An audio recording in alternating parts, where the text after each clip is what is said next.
గారు నెల్లూరు పర్యటనకు విచ్చేసి ఈడ ఎంత విచిత్రం అంటే రాప్తాడులో వైఎస్ఆర్ కాంగ్రెస్ పార్టీ నాయకులు కార్యకర్తలు జనాల్ని సమీకరించి హెలికాప్టర్ విండ్షీల్డ్ పాల్గొడితే పోలీసు వైపులేమంటారు. గుంటూరులో జగన్మోహన్ రెడ్డి గారి కారు దుర్మార్గంగా ఒక అమాయకుడి ప్రాణాలకి బలైతే పోలీసులు వైపులేమంటారు. అంబులెన్స్ లో జరగరాని సంఘటన జరిగితే పోలీసులు వైపులేమంటారు. మరి ఇక్కడ నెల్లూరులో పోలీసులు అన్ని రకాల చర్యలు తీసుకుని వందలాది మంది పోలీసులను పెట్టి వారికి రక్షణ కల్పిస్తే ఆంక్షలు అంటారు. ఒక పక్క మీరే అంటారు పోలీసుల వైఫల్యమని, పోలీసుల సెక్యూరిటీ ఇవ్వకుంటే, మరో పక్క మీరే అంటారు పోలీసులు అడుగడుగున ఆంక్షలు. అన్నిటికీ మించి దుర్మార్గం ఏంటంటే ఈరోజు జగన్మోహన్ రెడ్డి గారు మాట్లాడుతూ చంద్రబాబు నాయుడు నువ్వు బావిలో దూకాలా అన్నాడు. సాధారణంగా ఎవరిని కూడా నేను ఏకవచనంతో మాట్లాడటం ఇష్టం లేదు, నా రాజకీయ జీవితంలో ఎప్పుడూ లేదు. కానీ మా నాయకుడు చంద్రబాబు నాయుడు గారిని జగన్మోహన్ రెడ్డి గారు బావిలో దూకుతున్నారు కాబట్టి నేను కాస్త ఘాటుగా చెప్పదలుచుకున్నాను. జగన్ రెడ్డి బావిలో దూకాల్సింది చంద్రబాబు నాయుడు గారు కాదు, బావిలో దూకాల్సిందే జగన్ రెడ్డి నువ్వే. జగన్ రెడ్డి బావిలో దూకాల్సింది నువ్వే.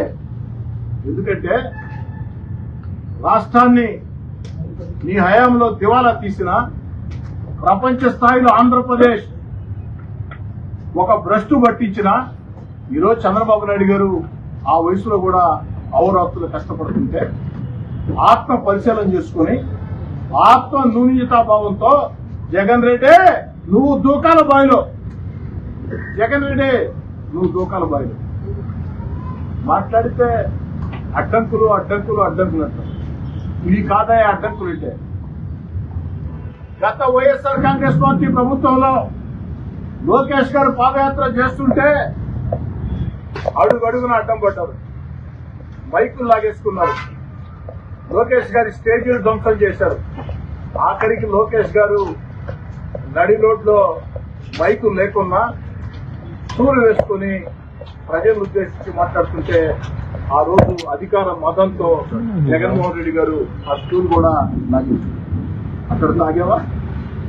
లోకేష్ గారి పాదయాత్రకి కనీస భద్రత ఇచ్చావా? తెలుగుదేశం పార్టీ కార్యకర్తలు, తెలుగుదేశం పార్టీ వాలంటీర్లే దాన్ని సమన్వయం చేసుకున్నారు. ఆఖరికి నీ పోలీసులు పెట్టి ఏం చేయించావు? ట్రాఫిక్ ఇష్టారాజ్యంగా నడిపించావు.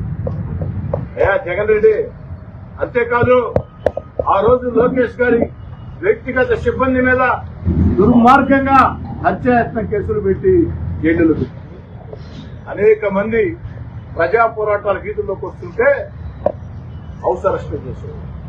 మీ యొక్క నాయకత్వాన్ని ధిక్కరించి 16 నెలలు మీ యొక్క పరిపాలన ప్రశ్నిస్తూ వీధుల్లోకి వస్తే నన్ను ఎన్నిసార్లు హౌస్ అరెస్ట్ చేసావో మీకు తెలుసు. ఈరోజు గగ్గోలు పెడుతున్నాను. మేము నిజంగా వేధించాలనుకుంటే అధికారంలోకి వచ్చిన వెంటనే కేసులు బనాయించేవారు. కానీ చట్టం మీద మాకు నమ్మకం, చట్టం ప్రకారం ఏదైనా జరగాల అన్న ఆకాంక్ష. ఏమయ్యా జగన్ రెడ్డి గారు, ధూళిపాడ నరేంద్ర గారు శాసనసభ్యులు, సీనియర్ శాసనసభ్యులు, వారు కూడా అనేక సార్లు శాసనసభ్యులే. అచ్చెన్నాయుడు గారు సీనియర్ నాయకులు, ఆఖరికి చంద్రబాబు నాయుడు గారు, వీరందరి మీద ఎన్ని కేసులు పెట్టావు? కోల్లు రవీంద్ర గారి మీద దుర్మార్గంగా హత్య కేసు పెట్టలేదా? పత్రికా విలేకరుల మీద కేసులు పెట్టలేదా? రఘురామ కృష్ణరాజు మీద దారుణంగా దాడులు చేయించలేదా? నా మీద కేసులు పెట్టలేదా?